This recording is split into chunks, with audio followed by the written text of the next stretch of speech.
Although not known for cracking jokes in public, Her Majesty the Queen could not resist a light-hearted exchange with the comedy duo Cannon and Ball after the Royal Variety performance of 1987.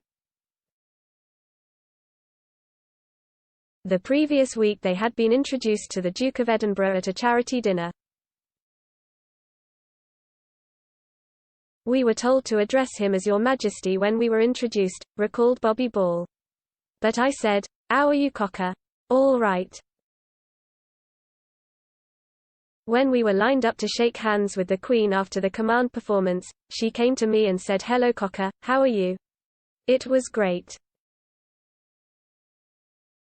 The royals were among the many fans of a comedy partnership which ended with the news of Bobby Ball's death in a Blackpool hospital at the age of 76. He had been admitted for a chest infection but tested positive for Covid-19. At its peak, the Cannon and Ball Show was one of ITV's most successful light entertainment programs, drawing Saturday night audiences of up to 20 million people. As catchphrases like "Rock on Tommy" and "You Little Liar" entered everyday conversation, and no less an authority than Eric Morecambe described them as the next Morecambe and Wise, their popularity saw their summer tour in 1985 outsell Bruce Springsteen. Although they continued to tour after television executives decided that middle-aged Northern comics had had their day, Bobby Ball's career resurgence in later life took him in a different direction, acting in popular TV series including Last of the Summer Wine, Heartbeat, Benidorm and The Cockfields. He also appeared on I'm a Celebrity and Strictly Come Dancing, but one of his best-known roles was as Lee Mack's dad in Not Going Out. Mack, pictured below right with Ball, once described him as his real-life comedy father.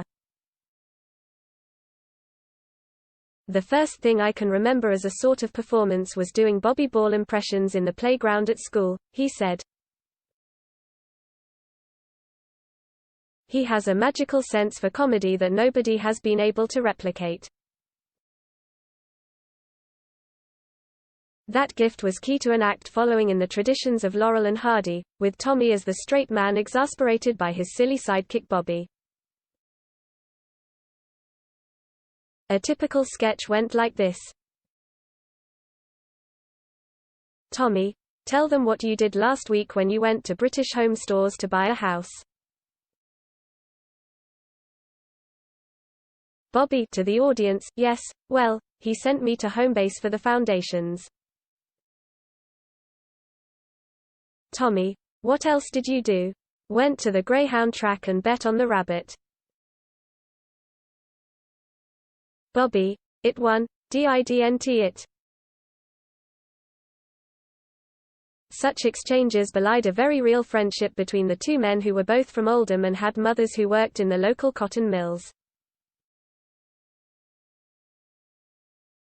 Born Robert Harper in 1944, Bobby originally fancied himself as a singer, as did Tommy Cannon, born Thomas Derbyshire, who was 6 years his senior. They met in the 1960s when they worked as welders at a tractor factory, and in their spare time they toured working men's clubs as a singing double act until they realized that comedians were being paid £3 a night more than they were. They duly added a comedy element to the act, with Bobby sitting in the audience and heckling Tommy. All went well until Bobby's trousers fell down on his way to the stage, after which he began wearing the trademark braces twanged to hilarious effect from then on. After years on the Northern club circuit, they hit the big time, ITV giving them their own show following their guest spot on Bruce Forsyth's Big Night Out, and suddenly the £20 a week welders were taking home £200,000 a month. They bought matching Rolls-Royces, beachfront homes in the Canary Islands and even yachts. But fame and fortune soon took a toll. Bobby, who was by then married to his second wife Yvonne, began womanizing, drinking a bottle of whiskey a day and frequently getting into fights. He and Tommy fell out, refusing to be around each other any more than their work required and not speaking off stage for 3 years.